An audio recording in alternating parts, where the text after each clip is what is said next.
your hotspot unable. Yeah. I turned on my hotspot on my car, so I think it's good now. I think it's good now. But yeah, man. But listen, man. My original point is this right here, man. We cannot stay in the same place that we gotta heal from. We cannot stay with the same people that we gotta heal from. You know what I mean? Just flow with it. Indeed. We can't stay in the same place where we gotta heal from. I think many of us are overstaying our welcome because our energy, man, we are always sick. Do you notice that we are all, do you notice that when you're in a bad relationship, you're always sick? Your bodies are always sore. Your joints are always extra sore. You know, you're always overthinking. You can't find rest. You can't sleep properly. That's your body telling you that you need to move. That is your body telling you maybe you need to move. It's time to move. And many of us don't want to move. You getting structure right now, Jamisha? Video on mirrors. People want. Indeed, Miranda, indeed.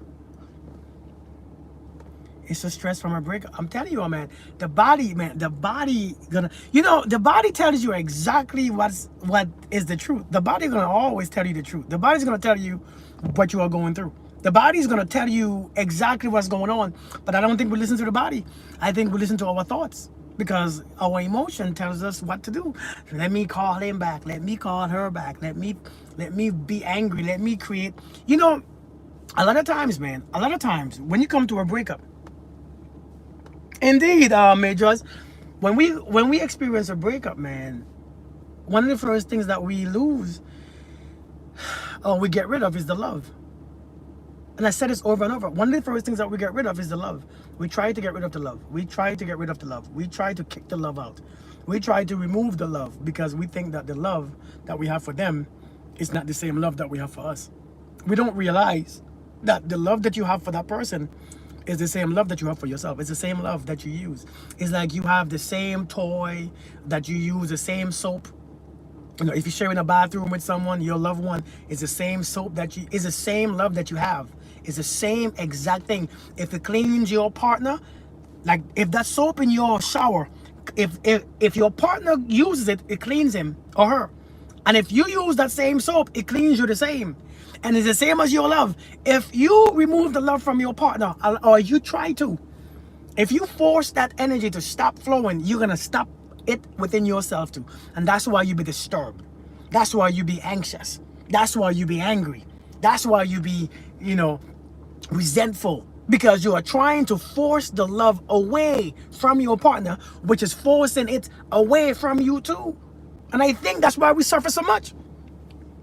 Exactly what my throat hurts. I haven't been sick in forever. My emotions have been so strong. But I'm telling you, man, these emotions whoop our asses. These emotions. But listen, sometimes when you see these emotions, the reason why these emotions are so strong is because you fight them. Our emotions are so strong because we fight them. To be honest, our emotions ain't as strong as we think. Only when you fight them. You know what I mean? What's up, Riker? Our emotions ain't as strong as we think. We just fight them. And when we fight them, we give them too much energy. And when we give too much energy, they grow. It seems like they're growing, but it's just we fighting these things every day. Especially for someone or something that we don't like. If we're trying to stop fight, if you remove the emotion of liking chicken wings because you're on a diet, chicken wings becomes your enemy. Do you notice that? Chicken wings become that one thing. Chicken wing becomes that enemy of destruction, that hated. Chicken wings become your greatest opponent. Why? Because you are trying to stop the emotions to it. Sometimes you could just have to leave the emotion alone and just do nothing about it. You have to just allow the emotion to be what it is. And when the emotion is finished, do you know when I go to meditate in the morning? Do you know what I do? When I meditate in the morning, naturally, right? Hey, Dolphina. When I go sit my ass down in the morning, naturally, the first thing that comes to me is a thought. I don't know where the thought comes from. I don't know where it comes from. There's a person or a thought in my spirit. Have you seen that before? When you go to meditate, there's something or someone in your spirit. It means nothing bad. It means let the completion of the thought process. Let it go through. Let it go through your thought process. And it will get to an end. And when it gets to an end, it won't come back. It don't come back. Some of you, when a thought comes to you, you want to, listen, when you sit down in the morning, man, when you sit down in the morning, you have to learn sometimes that person that comes in your mind, you don't know why. That thing that comes in your spirit, you don't know why. Just let it go. Let the process, let the whole thing go. You have time. You're in a rush. Sit your ass down and process the thought. Just think. Be aware that you are thinking. If you are aware that you are thinking, the thought will stop when it's finished. Stop forcing it out. There's a reason sometimes why is when it's you trying to calm down is there. Sometimes just play it over in your head. Let it end. Okay, and then what? And then what? And then what? And then what? And after a while it stops. It won't come back again. Listen, man. If we don't learn to sit our behinds down and relax, if we don't learn to sit our behind down, what's up, Bearded King? How you doing? If we don't know how to sit our behind down, stop fighting so much. Stop doing so much. Stop trying so hard. Be still. Take an hour, wake up an extra hour in the morning and learn to be still. Tell your body to just stop moving. And it's okay. Listen, when I meditate, I'm not hard on myself. I ask myself who the voice was I was hearing. Welcome to my subconscious mind. Indeed. You know, sometimes you have to be easy on yourself too, man. You gotta go easy on yourself. Some of you are being so harsh to yourself like someone that you don't love. You are harsh or you can't stand. And you have to stop doing that because the body feels resentment. The body feels the resentment. The body feels that fight. The body feels that hatred. The body is alive, man. The body is alive. The body is completely alive. And it can feel and pick up every single thing. The things that you are thinking, the things that you are feeling, the things that you are experiencing. The body can, and you have to listen, you got to rewire your mind, man. You have to. You have to rewire your mind. I think the reason why we can't find nobody who's going to stay with us is because we don't want to stay with us. Does your family interrupt you when you are meditating? My daughter interrupts me constantly, such as my soul. You know, I do it in the morning time before my family is up. Sometimes my wife comes downstairs and she wants to say something, and I don't mind. I do it every day anyways, you know. Or if she comes home and she got to leave, I stop and go greet her. Because my family is important, you know. It's about the importance, right? But I do it. This is why I do it at 5 in the morning. At 5 in the morning, nobody bothering me. Nobody is annoying me. Nobody pissing me off. Nobody is awake. My kids are sleeping. My wife she's gone or she's sleeping still. And so and if somebody comes in there, and my son sometimes come in there and wake me and stop and, hey, Daddy, what do you need, son? But remember, you can still be focused. Remember, you can still be focused on him as you are relaxed and calm. You can still do the same too. You know what I'm saying? It's like when I do my walking meditation, I am aware of where I'm going, but I'm completely deep in my mind, in my imagination too. You know what I'm saying? I'm completely deep in my imagination. So I see where I'm going. I can see around me. I'm aware of the people and the things on the car that's on the street, but I'm aware of my imagination too. So it's up to me to acknowledge that. Hey, Speedy, you know, to me, one of the point of meditation is this. I want to practice to close my eyes and see what I want to see. But I want to practice when I open my eyes, I still get to see when my eyes are closed. I still get to see the life happening as my eyes are closed. And this is my biggest thing of practicing meditation. I want the same experience. I want when my eyes are closed, I can be at bliss. But when I open my eyes and walk the street and go to work and go to the gym, I can still see when my eyes are closed. That means I can be completely undisturbed. And I think this is a very important thing to practice for meditation, because if your eyes are closed and you can be at bliss or be in a better place as we say. And if you can't open your eyes and go to work, and if you are walking and be disturbed and are always angry and always miserable, the question becomes, what are you seeing? What are you looking at? What are you looking at? Because those things was never missing. Those traffic ain't missing. Those people that you don't like ain't going nowhere because you close your eyes, right? Situations don't stop because you close your eyes. Your bills don't stop when you close your eyes. So you have to learn. Your point of meditating is to calm your mind. But when you calm your mind, it's not just for those few minutes. Yes, it's for those few minutes, but it should happen in your regular life. It should transfer over to your regular life when you are completely awake. Yeah.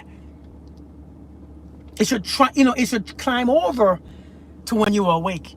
So this is what we need to learn. This is what we need to understand. We got to switch it over. We got to learn to meditate, learn to learn to be intentionally present. But once we open our eyes, as we walk throughout the day, we can keep that energy. We can keep that feeling. We can keep that insight. We can keep that imagination going. Yes, we see what we see. This is happening, but I can control myself to feel what I want to feel. This is the point for me for meditation. Allow the stillness to sit inside your mind. You will start to know that quietness will give you more control when anyone tries to disrupt you. Indeed, indeed, indeed, indeed. It's like clearing to be at peace. Yeah.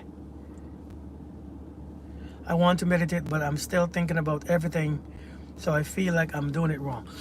You want me to answer your question here? Hey Jasmine, how you doing?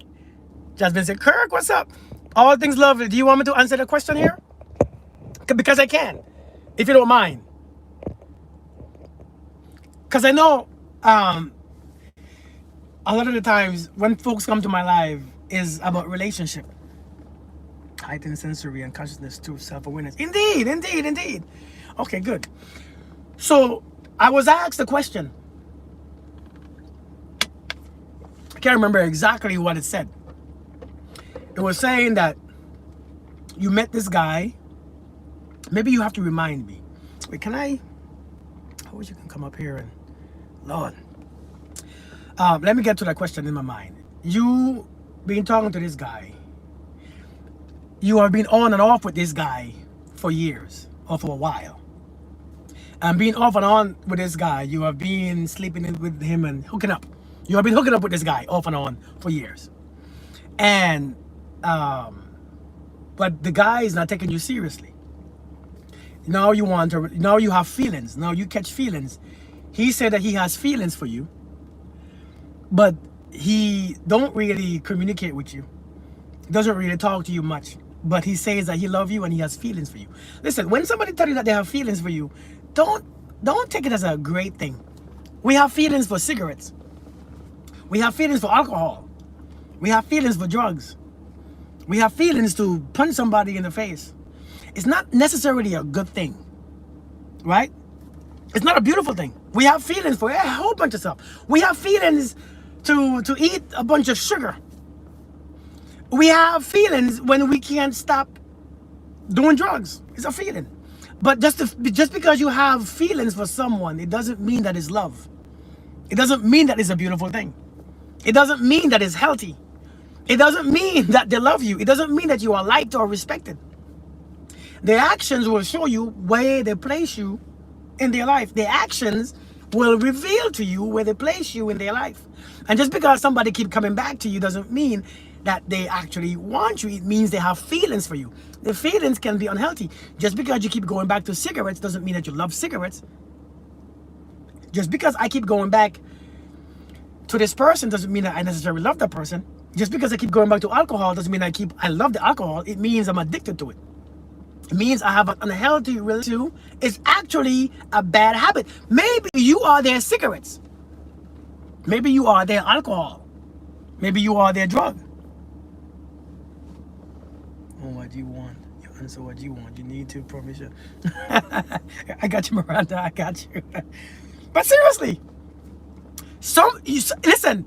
Hey, listen. All joke aside, some of us are some people's drug. Some of us are some people's bad habit. Some of us are. Can we But the only difference is you have feelings, and you have a value, and you have a heart and a self, and you have desires and you have needs. That's the difference. So we have to understand, though somebody say they have feelings for you, it makes you feel good. But the thing is about how you have feelings for you is the key. Because the feelings that you have for you doesn't match the feelings that they have for you. Because the feelings that you have for you, if you're going to keep doing yourself wrong, keep expecting harm and keep expecting, then that's what they're going to do to you. The same feelings that they have for you is what you have for yourself. The same feelings. You have to see what people consistently do for you and with you to know the truth. Their words tell you nothing about what they really feel. Somebody's words cannot define a feeling. Do you know words can't define or explain an emotion or a feeling? Because words carry a certain frequency. But the feeling is unexplainable. Only you know what you feel. Nobody could know. We can sympathize. We can understand from from a general perspective of where you're coming from, but nobody feels what you feel. But I'm telling you, one of us, you are somebody's drug. You are somebody's cigarette. You are somebody's bad habit, and you are making them an abuser.